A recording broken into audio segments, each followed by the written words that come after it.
खैरियत से हैं जी। अल्लाह ताला आपको खुश व खुरम रखे। मैं वज़ारत मज़हबी अमूर व बैनुल मज़ाहिब हमांगी की जानिब से आप सबको मुबारकबाद पेश करता हूँ कि अल्लाह पाक ने आपको इस फ़रीज़ा की अदायगी के लिए मुंतखब किया है। बेशक आप खुशकिस्मत हैं, अपनी खुशकिस्मती पे नाज करें। आपको अल्लाह पाक ने पाकिस्तान की आबादी अगर 26-27 करोड़ है तो 26-27 करोड़ में से आपको चुना है, तो आप बड़े खुशकिस्मत हैं।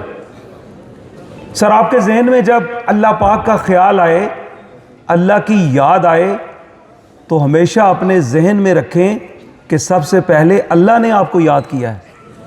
जब आपको अल्लाह ने याद किया है तो अल्लाह ने ही तौफीक बख्शी है कि आप उसको याद करें, क्योंकि आप अपनी मर्ज़ी के बगैर कुछ भी नहीं कर सकते।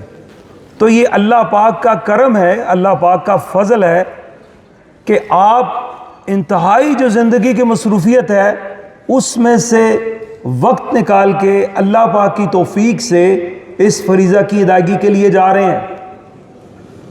अल्लाह ताला अगर आपको तौफीक दे रहे हैं नेकियों की और आपके जहन में ये बात बिल्कुल मौजूद है कि मेरी ज़िंदगी में कमियां कोताहियां हैं, लेकिन अल्हम्दुलिल्लाह मैं अल्लाह के कुर्ब हासिल करने के लिए फरीज़ा हज की अदायगी के लिए जा रहा हूँ, अगर आपके जहन में ये मौजूद है तो अल्हम्दुलिल्लाह पढ़ लें। आपकी दुरुस्त बिल्कुल सिमत जो है बिल्कुल दुरुस्त है।